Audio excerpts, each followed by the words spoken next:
All right, so we're here at Nippert Stadium. I've got Richie Ryan with me. This is Cincinnati Soccer Talk.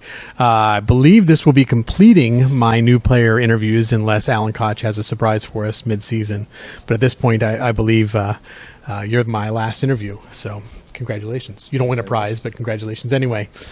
All right, so let's start with some information just about you so fans can kind of get to know you a little more. Obviously, they've had a chance to see you on the pitch, and they've heard a few things up to this point, but let's dig in a little deeper. And we'll start with the simple things, soccer-related. We've seen you in a holding kind of mid, a number 6 type position. First off, is that your favorite position? And then have you played other positions, etc.? I'd say it's my favorite position. I've played there for over the last 10, 12 years. So I also had a spell at number 10 as well, but that didn't last so long. I think I used to drop deep to get the ball so much that the manager was just like, look, go back and play at number 6. Yeah, you obviously want to, right? Yeah. If you're doing it anyway.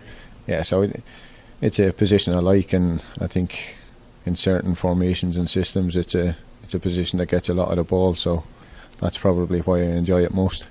And always central, you don't go left or right at all?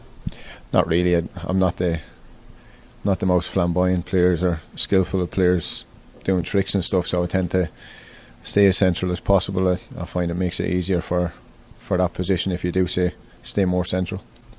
Okay. And then simple question, are you left or right-footed? Left-footed, very much so. Very much so. So that means your right foot is... Yeah, exactly. I hear that now and again. All right, so let's back up a little bit and think about your past a little bit.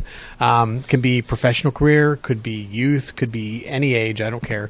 What moment was the most memorable soccer moment for you?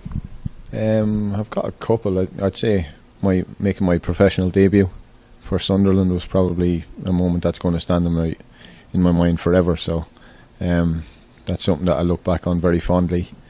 And then as a player, you want to win as much things as possible. So in 2010, we won the cup final, 2 cup finals with Sligo in Ireland, and then we done the same the following season. So 2 successful years that were great memories.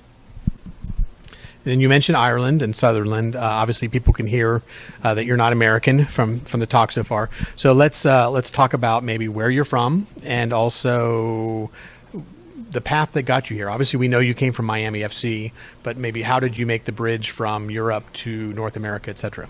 Yeah, well, I'm from Tipperary in the south of Ireland, from a small village called Templetui, not too far from where Paddy Barrett's from. So I started playing when I was 6, 7 years of age, just playing with your friends back home, and then our local team. And then I got the opportunity when I was 12 to go play in Dublin for Belvedere Schoolboy Club. And I played there for 4 years before going to Sunderland. And then I had 6 years in the UK and Belgium. And then back to Ireland for 3 years with Sligo Rovers. Went over to Scotland for 2 years. Played with Paddy Barrett at Dundee United. And then I fancied a change, really. I fancied a new challenge, and North America was always somewhere that I was looking to come to. And thankfully the opportunity came to go to Ottawa Fury for 2 years. And me and my wife now, we just thought, why not? It gives us a chance to go and experience life somewhere else. And for the past 4 years we've been in North America, and we're very happy to be here. And then obviously you made a transition here to Cincinnati. What was it about this club? I mean, obviously you know about the fans, but was there anything else, maybe discussions with Alan? Perhaps it was knowing Paddy Barrett was here or Blake Smith was here. I don't know. What attracted you to FC Cincinnati? I think obviously the fan base is a massive attraction for any player coming here. You want to play in front of big crowds and showcase your talent in front of big crowds. And I think the fan base and the ambition of the club and the way the club wants to move forward with training facilities, new stadiums and things like that, you want to be a part of that club. Obviously spoke to Alan numerous times, different conversations about football, that he just made me feel like I wanted to be here and experience everything to do with the club. Were you aware that Paddy Barrett was here when you made the decision to join? I mean, it's such a weird, small world type of scenario that you grew up in a town close to him, actually played with him, and then here you are back again, full circle, and he's behind you now. Yeah, no, it's football. Football's a very small world. I spoke to Paddy, I'd say last September, October time, and he'd asked about coming to North America, and I was in full backing of it. I told him he should definitely take the chance, and I think it was my agent that might have got him to Cincinnati. So I was very aware that he was here before I came. It's great to team up with him again. Okay, so then, yeah, obviously we hear a lot about soccer or football. Sorry, I got to translate for Europeans here. But no, sorry, just kidding. But what do you do, or what do you like besides football? I mean, what do you do when you're off the pitch? Not a great deal, to be honest. I've got a wife and 2 kids, so a lot of my time is taken up with the family. Our little girl is 3.5 and our little boy is 6 months, so it's a hectic time at home at the moment. But apart from that, one of my favourite pastimes is playing golf, which I don't get much time to do anymore. It's all right. Someday. 18 years from now? Yeah, maybe so. Yeah. So normally I would ask the American players, who do they follow as far as soccer outside of the U.S.? You're from outside the U.S., so maybe you have an Irish team you follow. Maybe there's a European team besides Ireland that you follow. Who do you watch on the weekends? I'm a Manchester United fan, but I don't enjoy watching Manchester United at the moment. Okay. So I actually enjoy watching Manchester City at the moment, like numerous people probably. Manchester United are very difficult to watch and enjoy. All right. Well, we know at least one other Manchester United fan with Cincinnati Soccer Talk who probably would agree with you that it's been a tough season so far. So let's move on to the team a little bit. Obviously, you joined, let's just say a few weeks ago to keep it simple. You've had some time around the guys. Has anybody stood out to you? It doesn't have to be necessarily on the pitch, but just somebody of I don't know, maybe they've helped you transition, or maybe they've just somebody of character. Who has sort of stood out to you as an interesting, noticeable person, I guess? I think off the pitch I was very fortunate because I've played with a couple of the players that are here, the likes of Matt Boehner and stuff. I played with him at Jacksonville, so for making the transition to Cincinnati, Matt was a big help in telling us where to look for a place to stay and stuff like that. So that was obviously a massive help.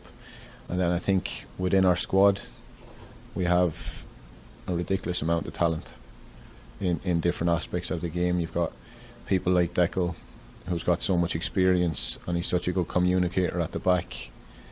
And then you move through the team and we've brought in the likes of Naz, Ledesma, players that I've played against last season, so I know what they're capable of. And then I'm obviously seeing players that have been here over the last couple of years, the likes of Corbin Bone, Kenny Walker. So I think moving forward we're going to have a very talented squad during the season. Yeah, I wasn't aware that you had played with Matt Boehner. So not only Blake Smith and Paddy, but also Matt Boehner. Wow, okay, it's like a homecoming. Yeah. So makes it easier. So you mentioned some of the guys, and it sounds to me like you're probably answering my next question, but I'll ask it just to be sure. But typically I would kind of ask you about leadership a little bit, and that's not just based on seniority or experience, but it's the way people carry themselves, the way they act, the things they do. So who in your mind has stepped up as the natural leaders of this team? Not necessarily captains, but the people who people look to. I think Deckel is a big one because of his experience, and like I said, he communicates so well on the pitch, which is a massive part of football.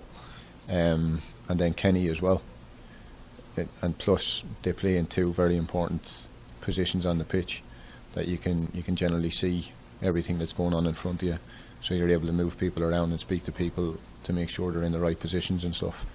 So they're 2 that have stood out leadership wise. Then you look at Naz Al-Badawi, who was captain at North Carolina as well.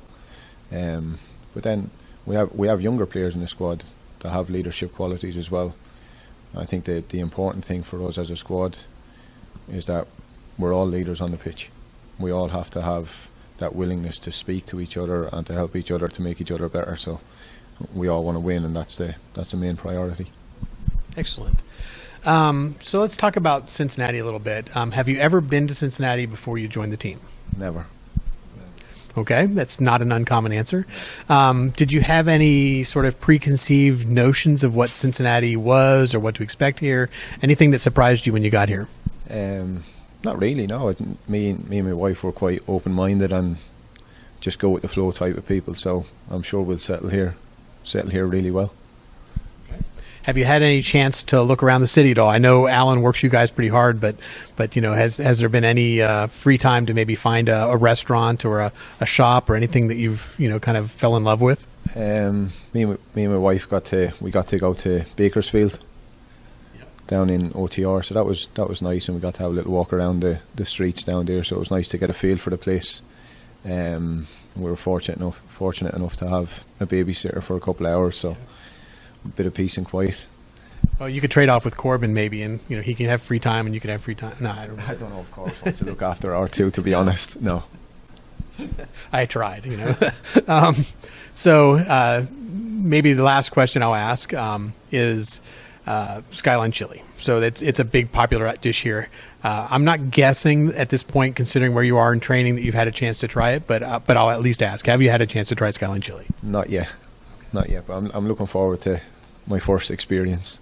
You seem pretty open-minded, so I think you'll be fine.